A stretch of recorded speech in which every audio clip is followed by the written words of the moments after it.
2 araw matapos ang ika-8 anibersaryo ng pagkapanalo ng Pilipinas sa Arbitral Tribunal laban sa pag-angkin ng China sa West Philippine Sea, ipinagdiwang ng Freedom Park Badminton Club o FPBC ang kanyang ikatlong Freedom Cup sa temang palo para sa WPS, paninindigan, pagkakaisa, kalayaan.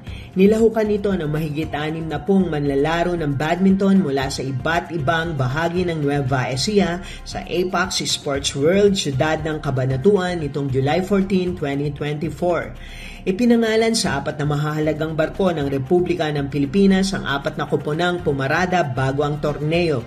Pagkatapos ay nagsimula na ang kapanapanabik na bakbakan na binuksan ni FPBC President Albert Tolentino. Tumagal ng 8 oras ang kompetisyon na nahahati sa 8 kategorya, ang beginners, couples, seniors, mixed doubles, B, C, D at E.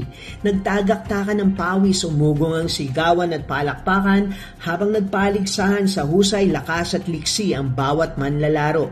Narito ang mga tinanghal na kampyon. Category B, first runner-up Randy Macapagal Jr. at Mokitan. Champion RJ Torres at Romel Siapno.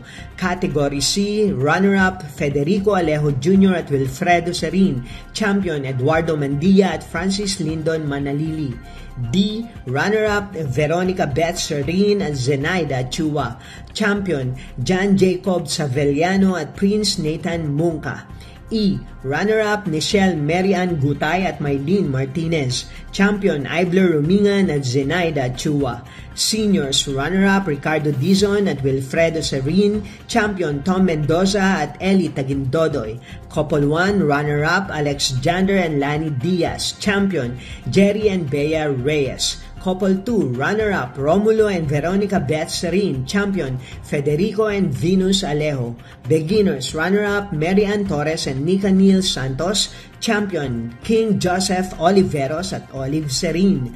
Mixed doubles, runner-up Gilbert at Roslyn Hapson. Champion Lloyd Elizar at Girly Candelario. Samantala, ayon sa club president, hindi magtatagumpay ang torneo kundi sa masisigasig na pamamahala ni na tournament director Joalt Altizen at tournament manager Bador Alejo, gayon din sa mga masusugid na sponsor at kaibigan. Bukod sa pagpapahalaga sa kalusugan, naging bahagi na ng kasaysayan ng FPBC ang advokasya sa pagsusulong ng pagmamahal sa pamilya at sa bayan. Para sa Balitang Nueva Ecija, Delphine Agustin, Ilaw, DWNE, Teleradyo, ang inyong kakampi.